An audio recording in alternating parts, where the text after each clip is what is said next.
Hello, everyone, and welcome back to our 7-day challenge. I am so excited for tonight. We have a really special guest for you, and we're going to have so much valuable information.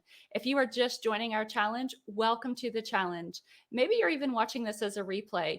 Take your time and go through all of the lessons. There's so much valuable content in here, and I can't tell you how excited each and every host is to really share with you their valuable knowledge. So, tonight, as we get started, we have a very special guest, as I said. Her name is Holly Webb, and she is the founder of Make It Simple Marketing. Now, what's great about Holly is she got her start off at Penn State, so graduate just as I. We've actually known each other for quite some time, but she graduated in journalism. She then went on to West Virginia University and she got her public relations degree. Upon exiting college, she went to work with some local newspapers, working in PR, and then she started working in hospitals. Today, she's realized how complicated people have made marketing within their companies.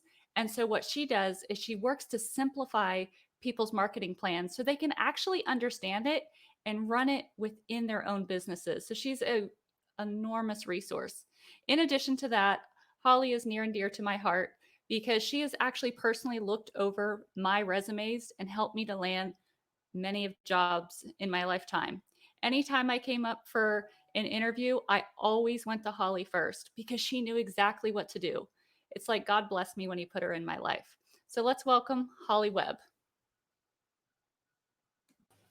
Thank you, Mary. Hi, Holly. How are you? I'm well. Thank you for that Yes. beautiful introduction. Can you hear me okay? I don't think these are actually working, so I guess I'll take them off. I can hear you great. I can hear you Okay. great. So we have some students on watching now, it looks like, and some different advisors. So if you're on with us, let us know where you're coming in from and let us know what you're most excited about tonight as we bring in Holly. Um, so Holly, why don't you want to share anything else with us before we get started? I know we're going to be diving into the resumes and the cover letters and a lot of social profiles and things like that this evening. Yes, I just want to share with all of the recent graduates that I entered. So I finished my public relations degree and my master's in public relations in December 2006. And I was dead set, I want to be a journalist. And I started working in print journalism when print journalism was spiraling downhill faster than it ever had been. Um, I was working on the digital side, but I was really in a field, in a hard field, in a really hard time. And you remember early in my career, early in Mary's career, the recession hit, and so we understand how all of you are feeling. We've been there. I had some difficulties. I landed on my feet. And that's what it's all about, figuring out how to make lemonade out of lemons and how to build that best life for yourself despite, what's going on around you. Absolutely. Absolutely. Things are going to get good, things are going to get bad. But right now, I think this is really an opportune time. What are you seeing in the job market right now? Oh, I see jobs posting all of the time. I get links for jobs probably 4 or 5 every single day. Um, now, and I see a lot of entry level jobs as well. I'm seeing a lot of them, and there's a lot of remote work now, which is something that when we entered the job force, that wasn't really an option. So I look at that now and I'm like, wow, I could have worked for, so many different companies and I wouldn't have had to leave home or completely uproot my life to take these job opportunities. And now, um, you all have this great opportunity really to work for anyone in the world from the comfort of your own home, which would save you so much money, eliminate a lot of the fear, and give you the freedom that that we were in. Are we still in our mid 30s? In her upper 30s. Yes, we're in our 30s, that's for sure. Mid 30s or upper 30s? We haven't crossed over yet. At least I'm still there. I think I'm 36, so I'm getting to be my upper 30s. So, we didn't have that when we entered the job market. And so this is a really cool time that literally first of all, you guys are competing with everybody in the world, which sounds scary, but you can go and work anywhere in the world, which is awesome. Yeah, absolutely. And I definitely do want to touch just a little bit more on opportunity before we dig into the nitty gritties of the resumes and things, because I think that's one thing that you kind of learn as you go through life is that your mindset really matters and the way you think about things really kind of matters, the way you frame things and your Mhm. perspective on things, because and it seems cliche to say, oh, is the glass half empty or is the glass half full? But the truth is when we look for opportunities, we can find opportunities. Mhm. But if we're not looking, we won't find them. Mhm. So during this time, we've said yes, there's probably some opportunities out there. Is there anything that you would recommend for the students to do or think or feel during this time just to help them stay encouraged? Or maybe you could even share a story, because you've gotten some jobs even just a few years ago.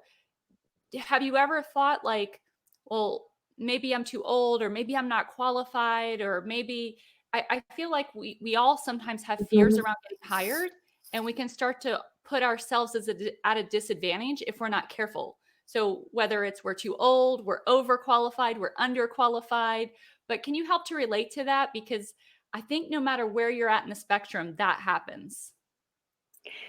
Yeah, so a couple things. I know you have your goals.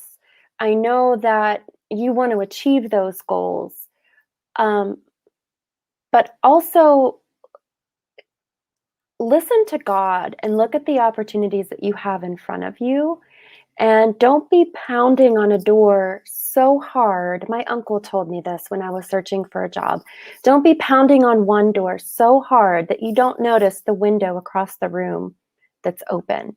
It's open for a reason, and you should walk through it. Um, so while it's great to have goals and it's great to know what direction you want to go in, you also need to, be flexible, because sometimes that might not be the direction you're meant to go in. And I know myself, I wouldn't be who I am today, where I am today, married to the man I'm married to, had I ended up working for a big newspaper. I mean, it just everything does happen for a reason, and so just keep that in mind. The second thing is the imposter syndrome is never going to go away, and I can tell you. When I was hired for my first job, I was something called a convergence editor, which they just made up that name. I did I did the online stuff for a newspaper, and what they said was, you can write and you can learn the tech stuff. So, and they liked me. Okay. So you need to be likable. You need to seem like you have a good personality, that, you'll laugh with their jokes. You're not going to get offended if, in the newspaper, in the newsroom, they say the F word a lot. Like, they need to know that's okay with you. Um, but like the actual job duties, they're like, oh, we can teach those to her. So even though technically I wasn't qualified for that job, um, they knew that I was teachable, and they knew that I had the fundamentals. Somebody told me, in my career, writing is so important. And I had an instructor tell me, learn how to write, and everything else will come along. And that's exactly what has happened for me.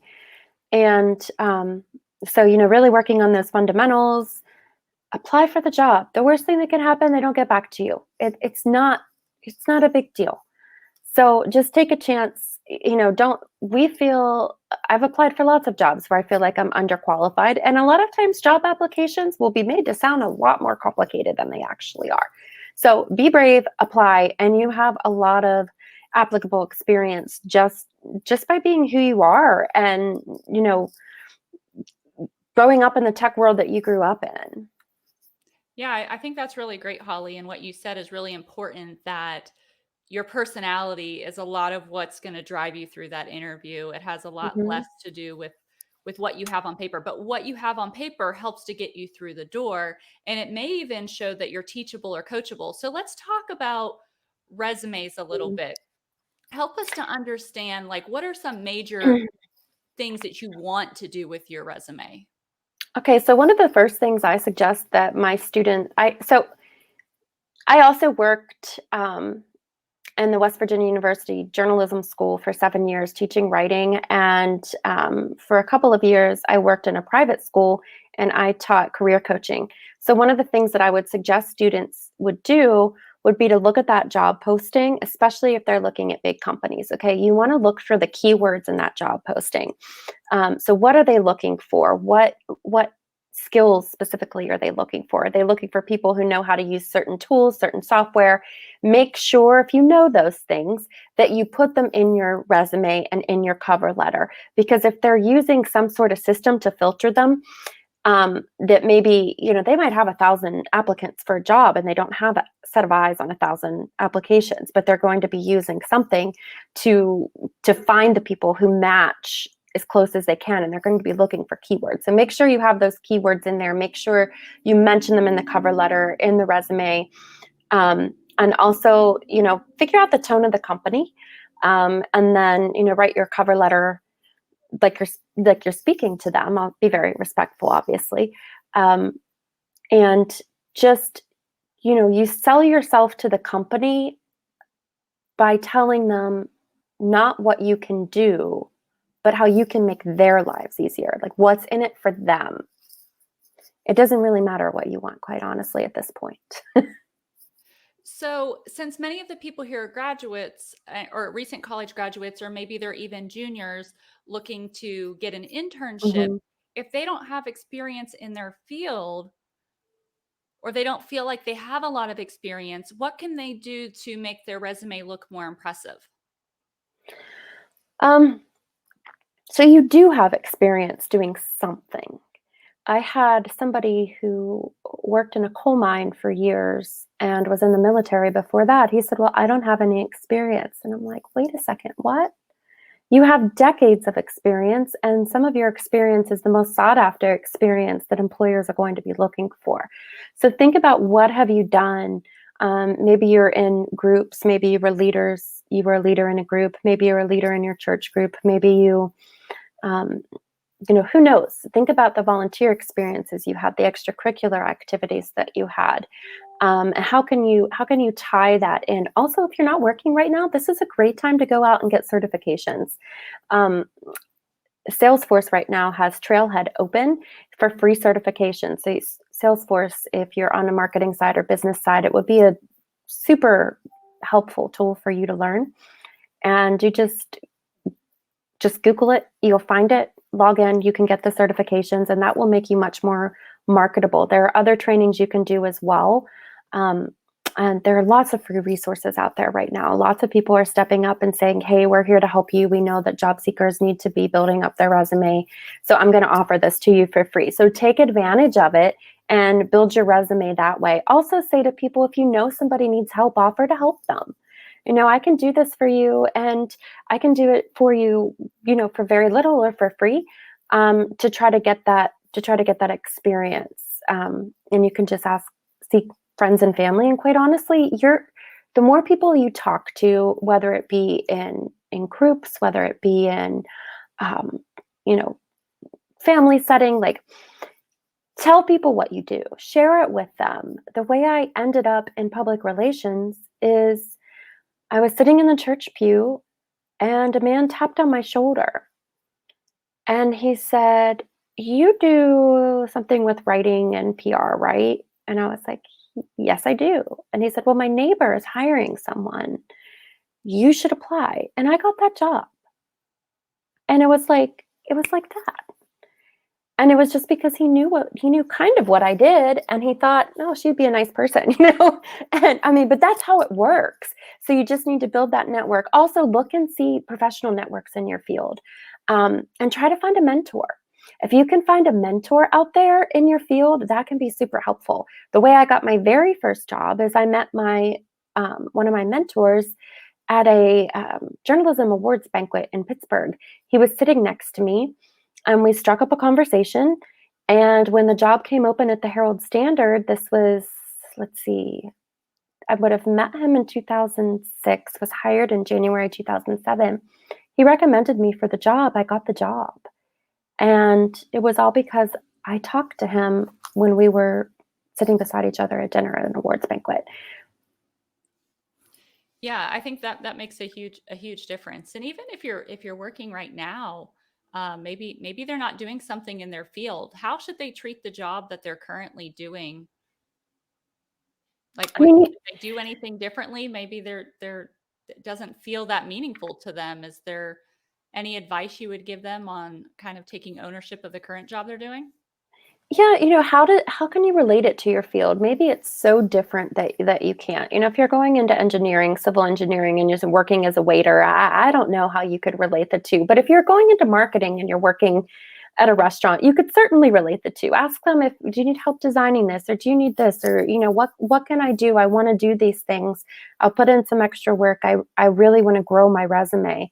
I want to grow my online portfolio. Um, and and also think about the responsibilities you have there and how those are carried into, think about customer service. Is what you're doing now, if you're in the service industry, customer service is in every industry, and how can you apply that in the industry that you want to work in?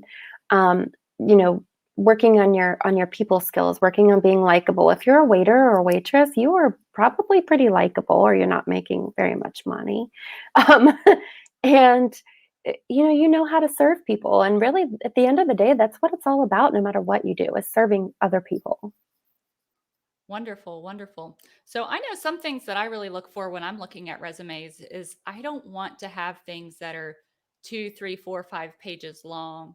I mean, maybe two Mm-mm. max, but like three, four, five, six, seven, 8 pages. I mean, one time I think I got one that was like 25 pages long. So where you may be saying right now, like you feel like you're at a disadvantage because maybe you don't have all this rich experience, you are at an advantage because you don't have to figure out what you need to yank out of your career path because it's drowning down your resume. Mhm. So, talk a little bit about the formatting. I know this might be hard. We may need to put some slides up in the group after this. But is there any tips you can give them on the formatting that that like, hey, this is going to stand out. This is people are going to take notice of this type of formatting over another type. So, one page. I just got to a two-page resume, maybe 2 years ago. So, one-page resume. You want your word, you want to talk in active voice, you want to make sure it's concise, and you really want to tailor your resume to the job for which you're applying. So only put relevant experience on there if you have the relevant experience. If not, figure out how you can make the experience that you do have relevant. Okay, so you start at the top with your contact information, right? Which, by the way, if your email is uh, something I have seen working at a college, like some really crazy ones. Don't use those emails. Get a professional email. Get a Gmail. Um, and So, if you what can would be get an example of a professional email? your name, use your name. If you don't use your name, sometimes it could be very hard to search for it. So I used, right now it's web.holly.k@gmail.com. It was my maiden name before that. If you can't get your name, kind of figure out a combination, something easy, as short as you can make it. Definitely do Gmail. There's a ton of tools that you can use in Gmail, and it just looks a lot more professional than some of the other tools that you can get, or the other email addresses you can use. Um, you're going to have your phone number on there. I can't stress this enough. If you're applying for jobs, you have to answer your phone and you have to check your email. So don't like use that email address that you never check. Make sure it's one that you check. And also, you can't be screening your calls. Like, you want to answer your phone.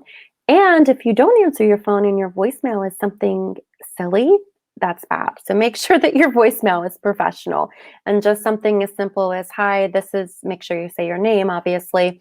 Don't do the thing. My husband says my voicemail's like this right now, where I say hi, and then you're like, hey, and start talking. Is it like that, Mary? I don't know. And um, so make sure it's really clear, just say, I'll get back to you as soon as I can. Just make it short, sweet, professional. Don't use, I don't think anybody does this anymore, ringback tones. I don't think, I hope not, but don't do that if you do. No, but that's Make, really good advice because that's the first impression of you. And through mhm. our screening process that I actually coach doctors in business, and we coach hundreds of um, businesses across the country. And when I'm coaching the doctors on hiring, we have this process where the applicants actually have to call in and leave us a message, and then we call them back and we listen. We listen to the message and then we call them back. And so sometimes that first impression is their voicemail. And so you just need to be aware of that is the first impression you're making. So you want to make a good one. So don't just go the easy way out and just delete it altogether. Have a very professional, upbeat, lifting. You want it to sound really good. And that would actually be some homework that I give you tonight is check your voicemail and go ahead and record something professional. That way you're ready to go. Throughout this week, we're going to be giving you guys tips and tricks and different things. And I've kind of set up all the different speakers to teach you different things. So if you'll take the time to do the steps as we go through the week, by the end of the week, you should be applying for jobs and you may even have an interview already. So take the steps now because we're going to want you to get your resumes out there, because that's something else we're going to talk about more tomorrow with Lee. But it's really about the repetitions. It's like that with everybody. So you're going to want to get yourself out there to several companies. And so, Holly, as we transition into that, I know we talked a little bit about voicemails and we're talking about these resumes. What do you feel about people's social media profiles? Gosh, clean them up. Go back, start at the beginning, and clean them up. Even if they don't look at them through the hiring process, which most of the time they will, but sometimes they won't.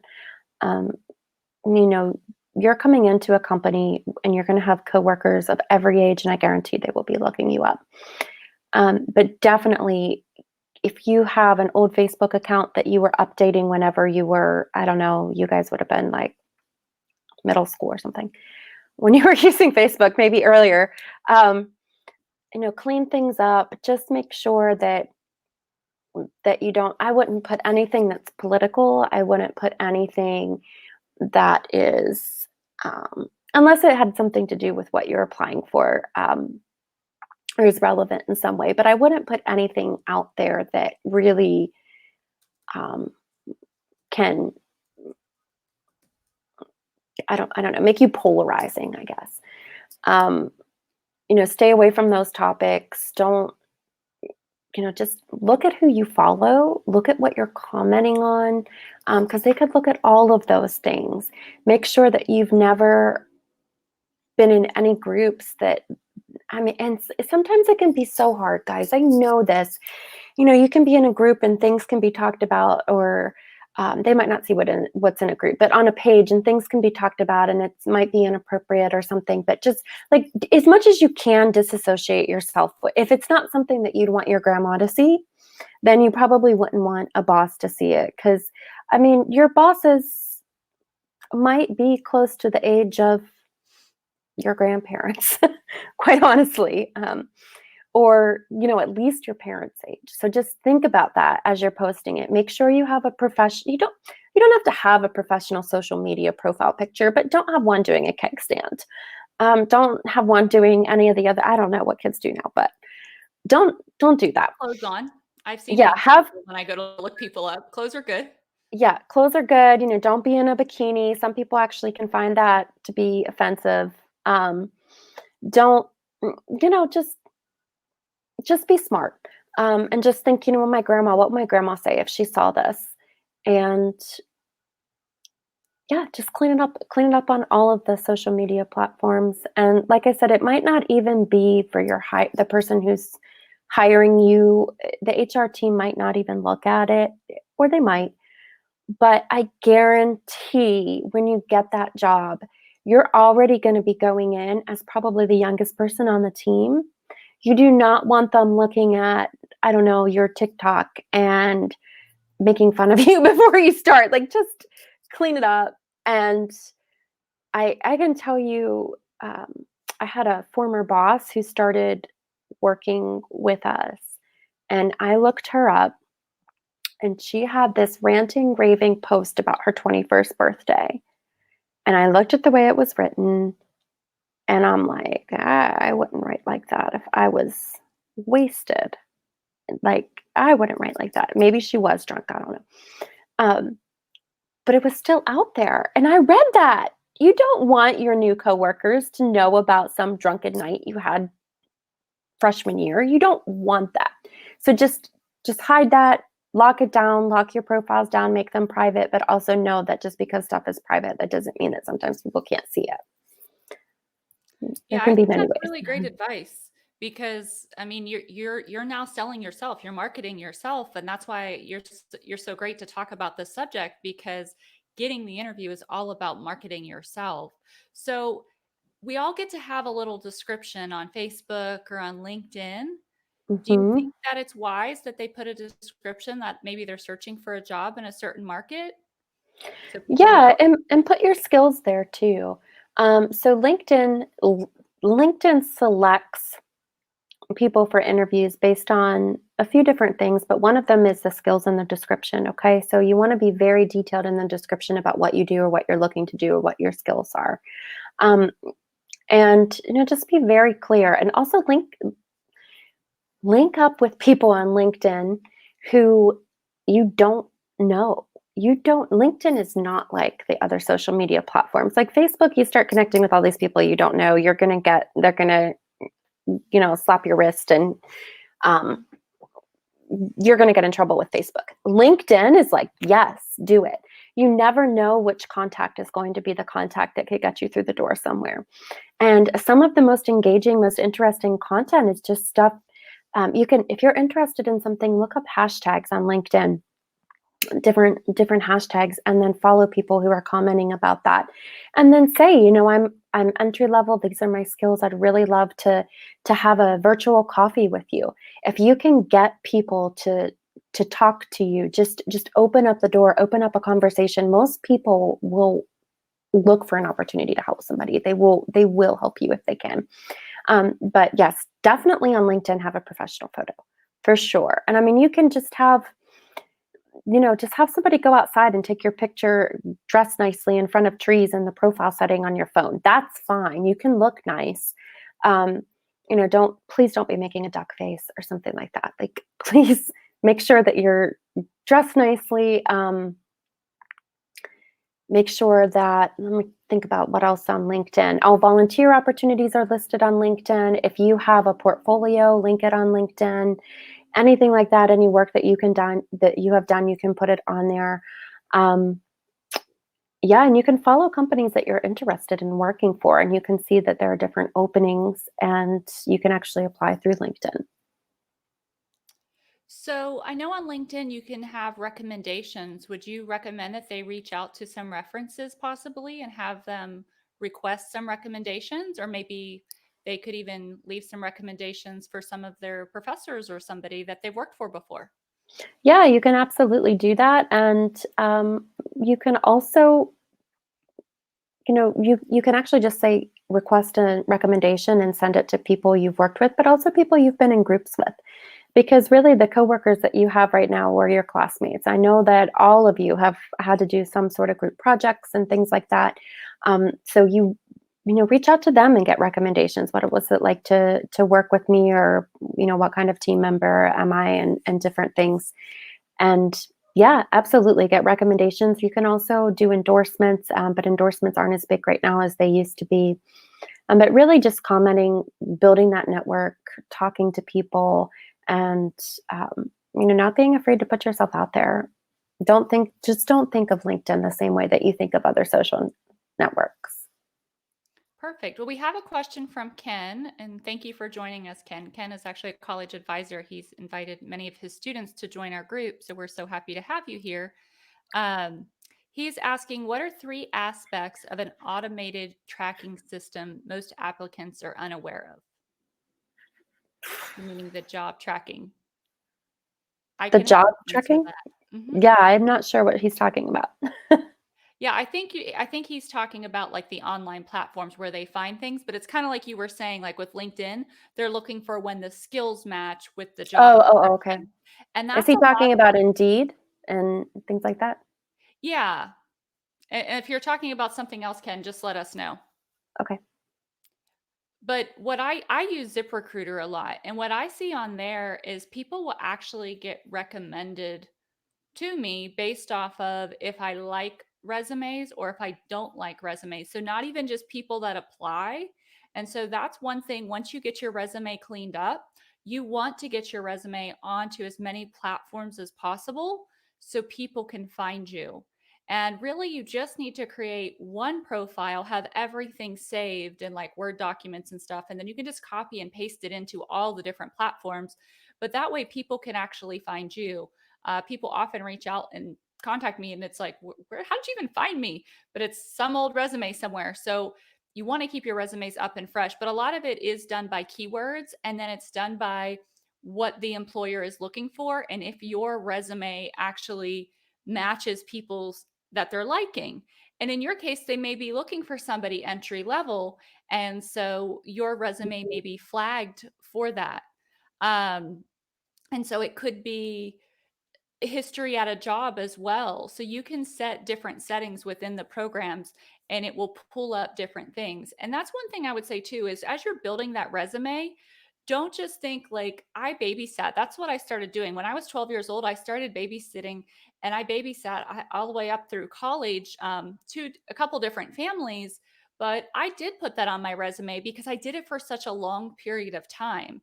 And so, even if you're doing a job that's not in your field, but you're doing it for a long time, I would encourage you to put that on your resume because that shows that you were a dedicated employee and that shows that you were a good employee because they didn't let you go.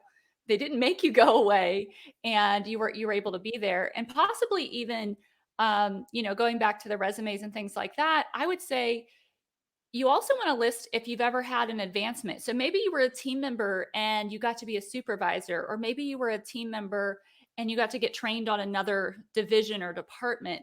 But really helping people to see how you've grown within your positions is really good to put on a resume. I know for me, one big thing that I kind of flag on resumes myself is if people are just doing the job.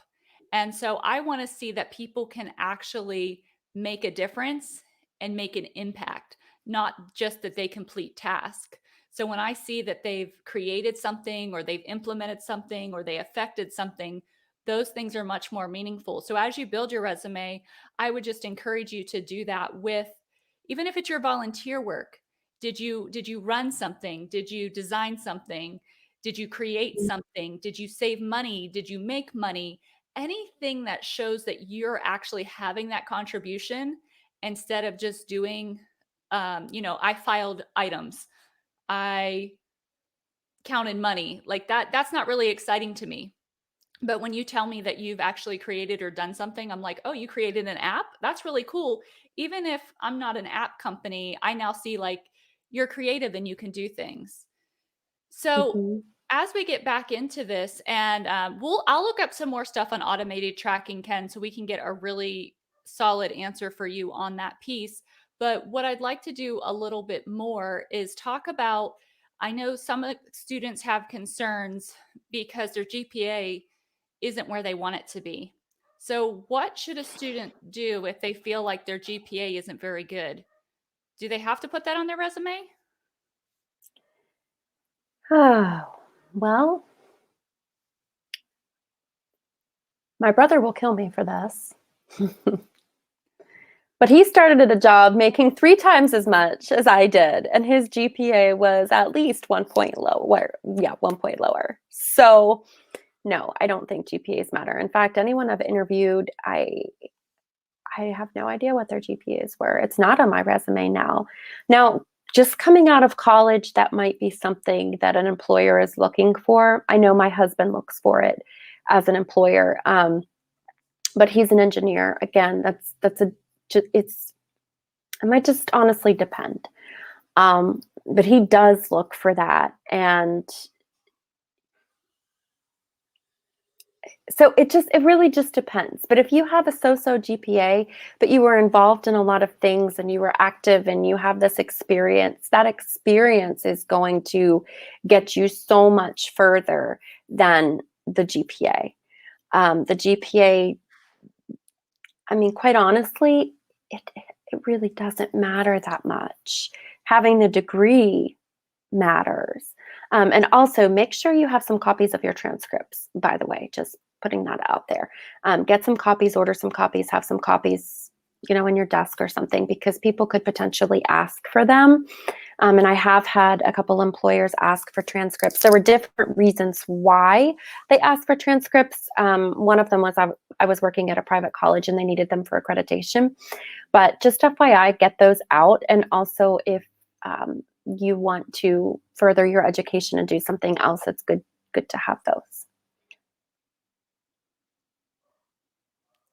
Okay, that's wonderful. So just leave it off. If you're like, "Hey, I'm not real proud of this thing," or you don't think it's where it should you wanted it to be, you can just leave it off of your resume. If somebody really wants to know, they'll ask you, but if you win them over in the interview, they're going to be so ecstatic. And not everybody kind of, and that's one thing you're going to learn this week, and which is why I wanted to have so many guests on for you, is you're going to see that different people have different perceptions. So just like how Holly doesn't care about the GPA, but her husband does care, you could have Mhm, another person in the exact same field that doesn't care at all. And so the right people will find you if you're out there and you're searching and you're looking. Um, mhm. so let's talk a little bit about the cover letters and what we should do with cover letters. Do we even need cover letters? Yes, you do need cover letters. Okay, so a cover letter gives you a taste of your personality.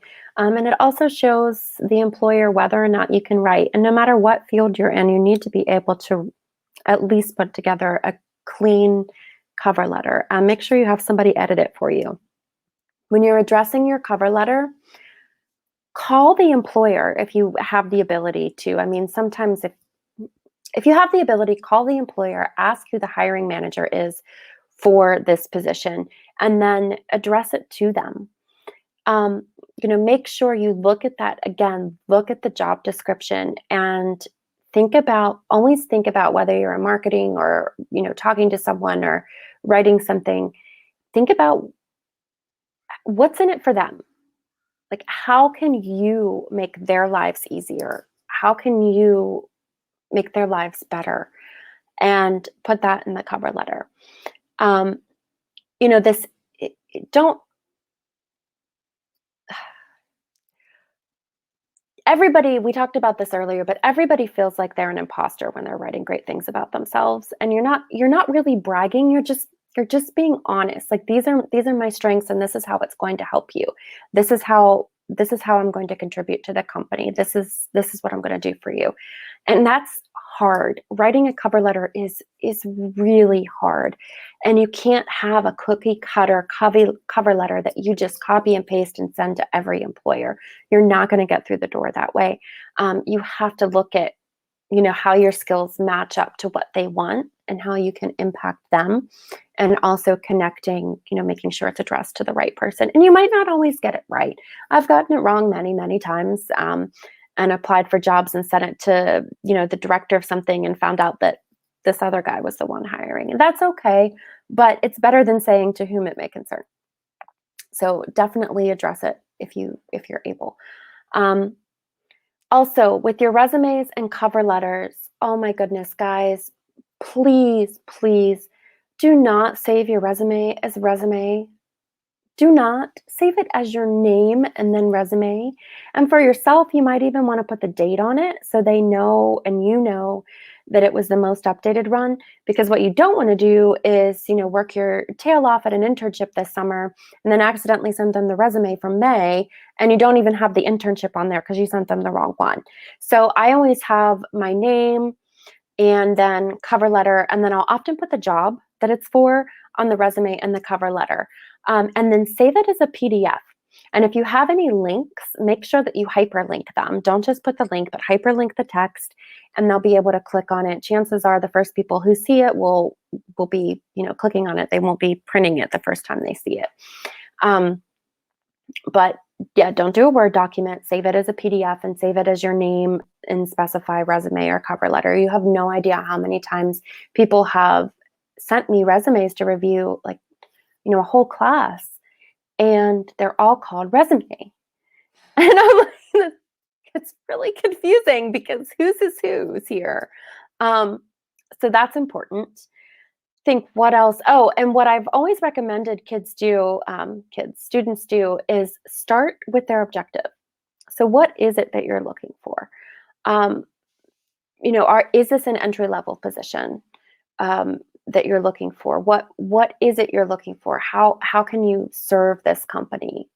And think about that, and think about exactly what you want to do, and you tweak it for each specific job. Yeah, and I think that's really important because you want it to speak to each specific job. And so it may seem like, oh my gosh, this takes so much time and this takes so much work. And you may have uncertainty around it. To be honest with you, this part was the terrifying part for me because I struggled with spelling and writing and reading from an early age. And I held those fears and I've held those problems, which is why, just as Holly said, hey, have somebody else read it over. I would create these things and I would have multiple people read them over because it's okay. It's okay not to be perfect, but you want to be as close to perfect on these um, documents as possible because depending on who's screening them, they can screen stuff like that out. If you have something, I mean, somebody turned in a resume one time and our city was misspelled. So just look over them and really, I mean, you could be the perfect candidate, but it's like, oh gosh, that's a sloppy mistake. So we do want to make sure that we pay attention to the details and that we tailor it. And I think you should be tailoring your objectives as well, not just the cover letter, but actually tailor the objective of the job. Hmm. So that way it matches perfectly with what they're looking for and they can see that it's like, oh, this is what this person wants.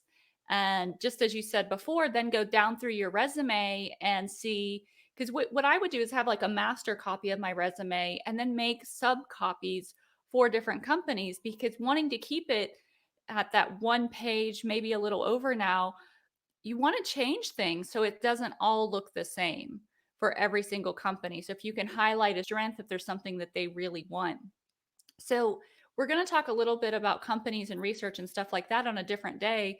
But do you think that they should consider the company's culture at all whenever making these documents?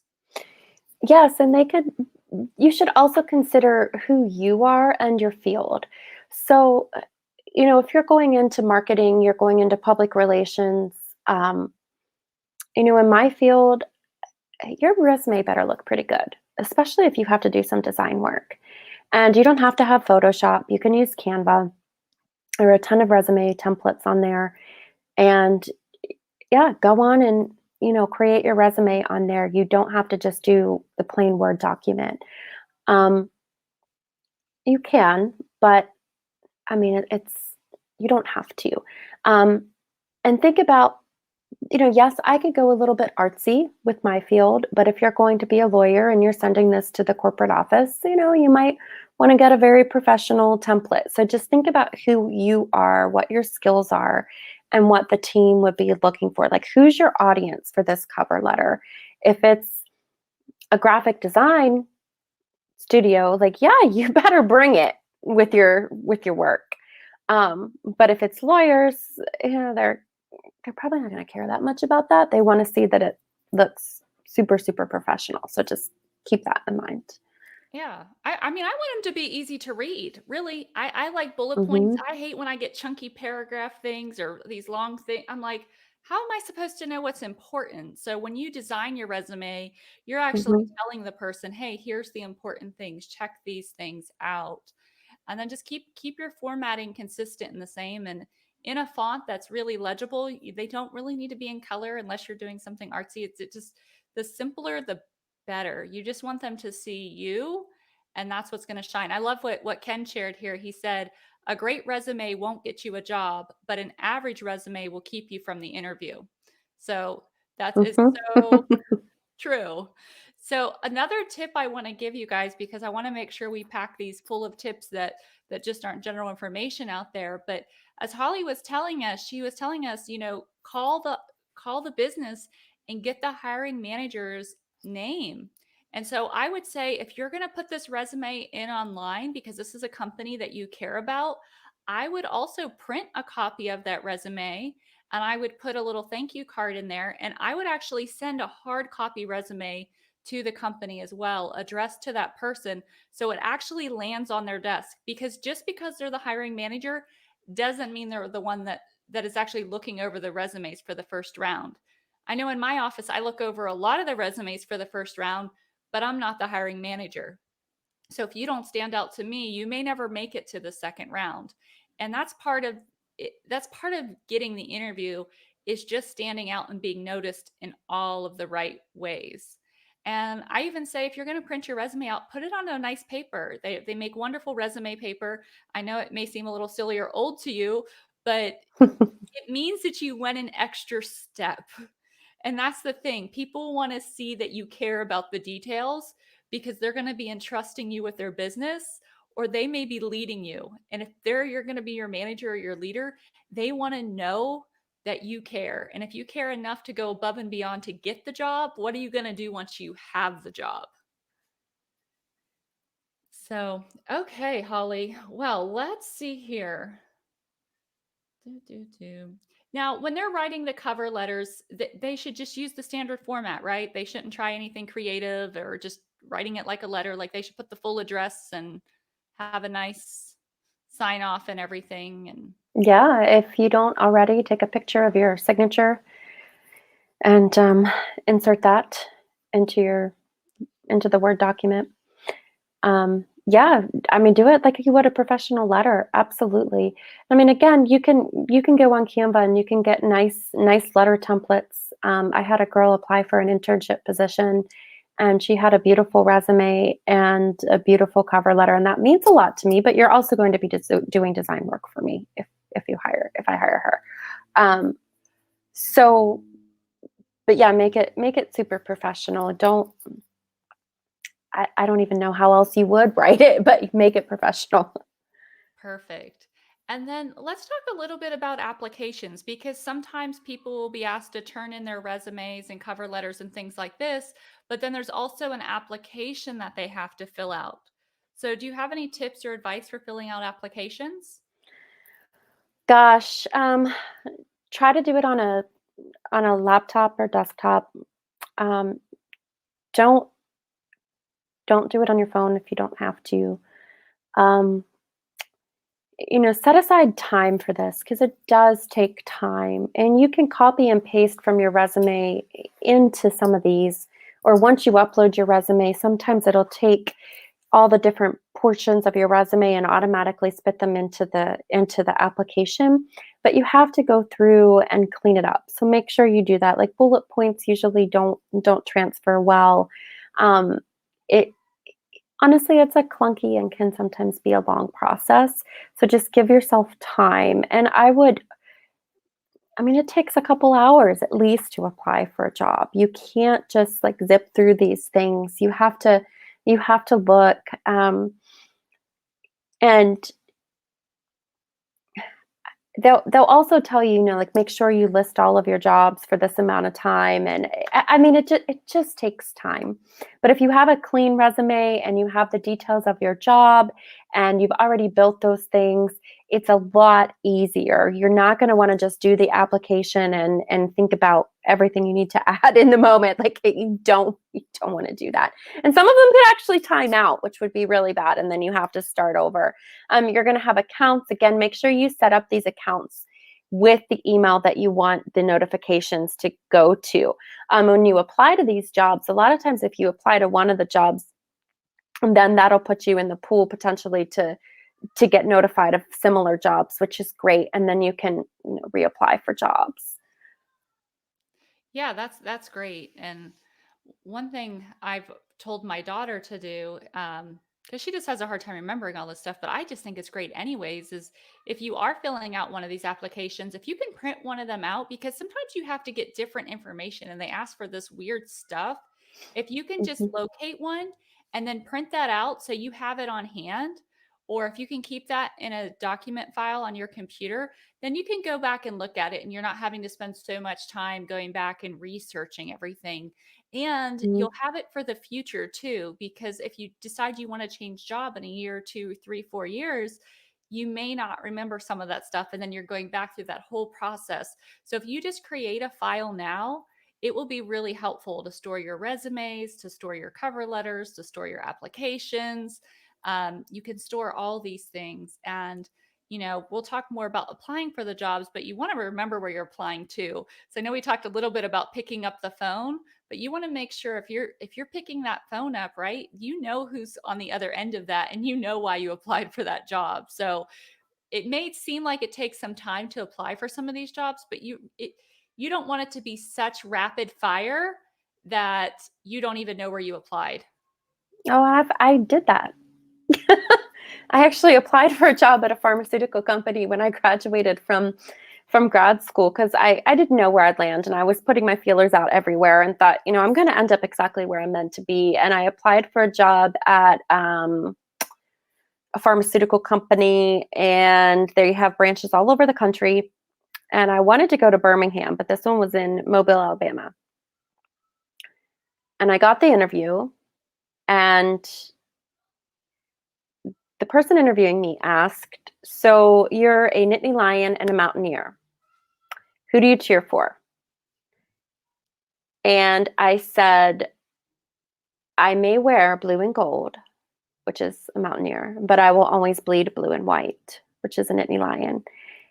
And I thought when he asked me this, I'm like, this is some sort of trick question. Is this a Nittany Lion or a Mountaineer? It's one of them.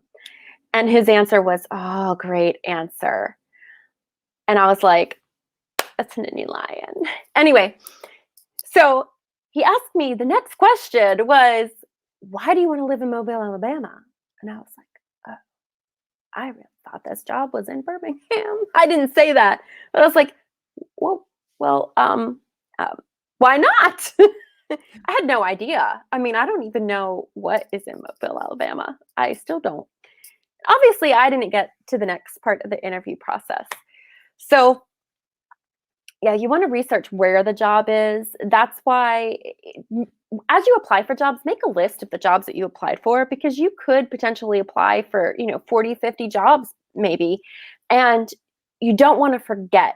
And also print out the job descriptions because once that job fills, those job descriptions aren't going to be online anymore. And you're going to have an interview for a job and you don't even remember what the job description is. So make sure you save them, print them out. Don't rely on a link for that because it's likely they're going to be gone.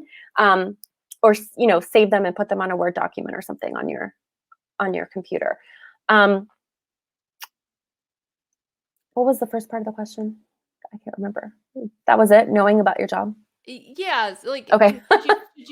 should you know where you're applying to, or should you just Yeah. blanket just rapid fire? Because it seems like it takes some time to put these documents together and tailor these things.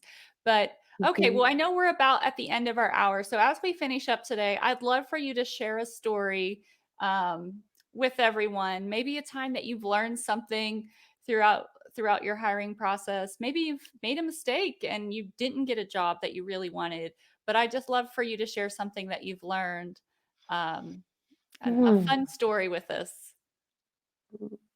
Gosh, I've had so many experiences. Um, wow. So I applied for a job, and I got.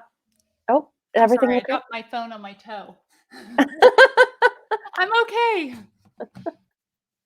So I applied for a job. I got the interview, and I was walking through the parking lot. I had just picked up a pair of new shoes that matched my suit. And I was walking through the parking lot and my heel broke. And I had quite a walk. So I was hobbling and it was so hot that day. And it was like walking on pavement. with a broken heel and a suit. I got to the interview and was literally soaked in sweat with a broken heel. Luckily, I knew the people there and they were laughing. Um, but I didn't get the job. And I mean, I'm glad I didn't now, but looking back, I'm like, could I have had that job if I would have put those shoes on earlier and made sure that the heel was actually attached? Because it was clearly they were defective. So I ended up taking those shoes back and saying, like, these broke on the way to the interview. I need a full refund. But that was pretty bad. And then in a job that I did get, so I was wearing a pencil skirt. And I'm generally a pretty fast walker. Mary knows this. I'm a very fast walker. Well, you can't walk fast when you're in a pencil skirt, right? Well, the man who ended up being my coworker, he was giving me a tour um, of the hospital, and I was in a pencil skirt. And I was like, it was terrible. Like, I will never do that again because I felt like I was running, but taking like these little tiny steps because I was in a pencil skirt, and I learned my lesson there. Um, Is the lesson don't wear a pencil skirt on your first day of work when no, you're this wasn't my first day of work. This was an interview. And oh, oh, oh, he work was just interview. giving me a tour. Yeah, he was Got giving it. me a tour, and you know, he would have once we had a relationship and I could talk to him and say, like, by the way, that was like, you need to slow down when you're giving candidates a tour of the hospital, because I was walking behind him. I mean, it had to have looked absolutely absurd. And I thought, I'm never getting this job. I was afraid I was going to rip my skirt because I was trying to go so fast in heels in this pencil skirt with this guy who's just like speed walking around the hospital. So that was pretty terrible. Make sure that you wear shoes that you're comfortable in, because you don't know if you're going to end up, if they like you, they might say, hey, come on, let's go meet some people on this floor. Or, do you have time for lunch? Any of those things. So, just be aware of that and be in something that you're comfortable in. And for all of you, I'm sure you're going to talk about this later, but you're probably going to have to do remote interviews. So make sure, don't do the thing where you just dress nice at the top. Okay? Dress nice. I mean, you don't have to like put your high heels on, but dress nice from top to bottom. Do your hair, do your makeup, obviously, but like, take a shower, like, feel good about yourself, because if you don't, that's going to come across. Like, don't just wake up from a nap and think, oh, I have this interview, I'm going to go do it, knock it out of the park. You're not. Treat it the exact same way that you would treat an interview if you were physically walking into somebody's office. Give it that same amount of respect, and you'll do much better. Trying Yeah, to and we think will of dive more into the dress, but I think that is really good. There's actually something called enclosed cognition, and it actually tells us that the way we dress and the clothes that we wear, it actually has an effect on our confidence and our energy. So we want to make sure that we are dressing professionally. Um, yeah. okay, so Holly, as we wrap up today, help us to understand, should do we need? I've heard these different things with like websites for people and portfolios and business cards. Do people need all of these things to get a job? I've never had business cards to get a job.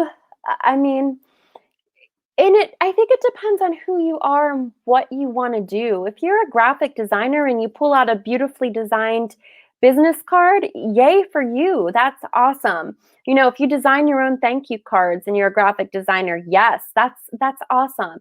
If you're in marketing, if you're in PR, any of those things, you should.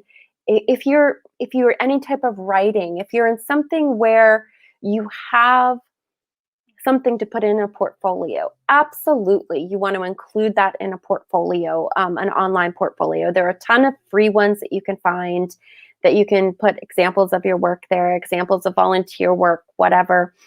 um, don't think that you have to spend a lot of money on this. There are lots of websites, and guys, you can buy your name as a domain for $8 a year, unless your name is like John Smith, then you can't. But like, I could buy mine. I own hollykwebb.com. Mary, I don't know if you own your name or not, but you can buy it. And you can put a portfolio up there. You can do a WordPress site for nothing. You can do there are so many options. So just Google online portfolio.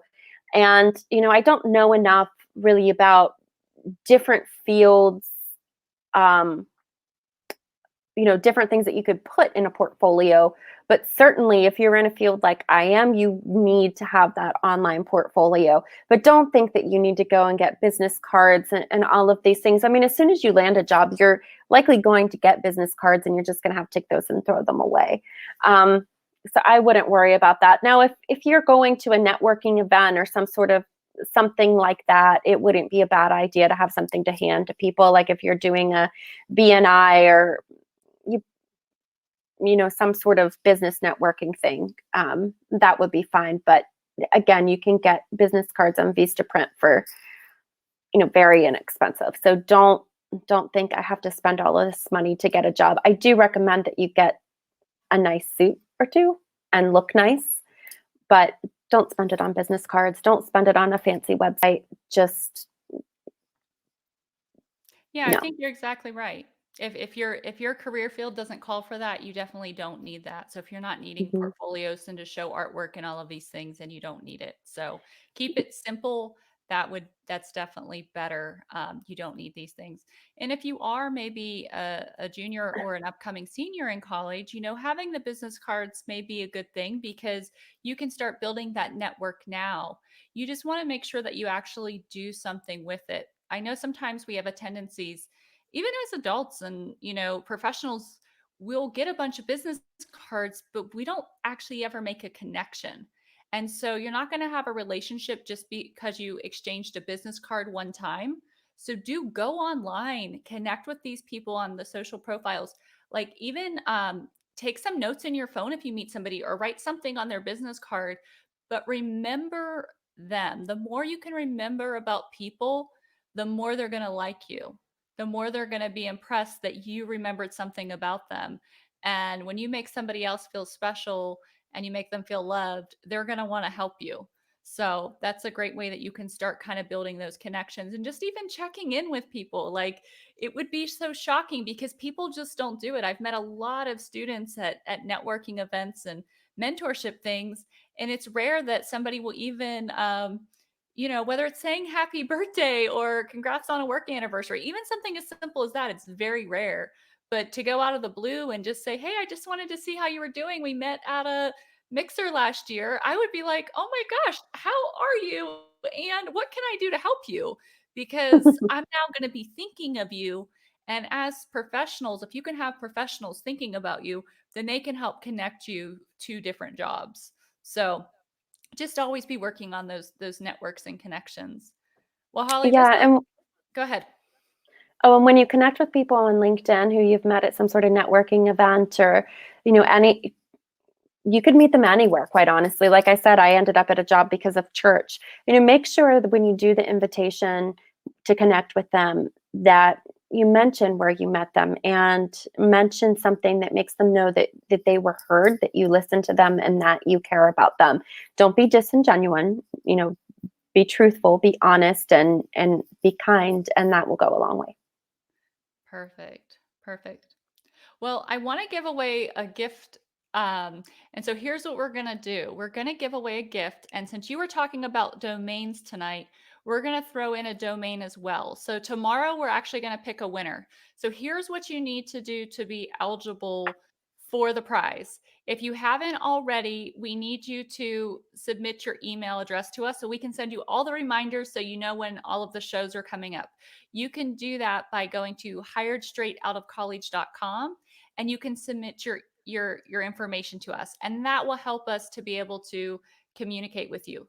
So I need you to do that to be eligible. And then the next thing I want you to do is I want you to introduce yourself on the group. So whether you go and do a Facebook Live or if you put a post up with your picture, either way, it doesn't matter. But I want you to introduce yourself to the group because this is one area where you can start to network and you can start to meet other students. I would even encourage you to invite other students into here because here's what happens. We're all professionals now. Once you graduate college, you're now in the professional arena.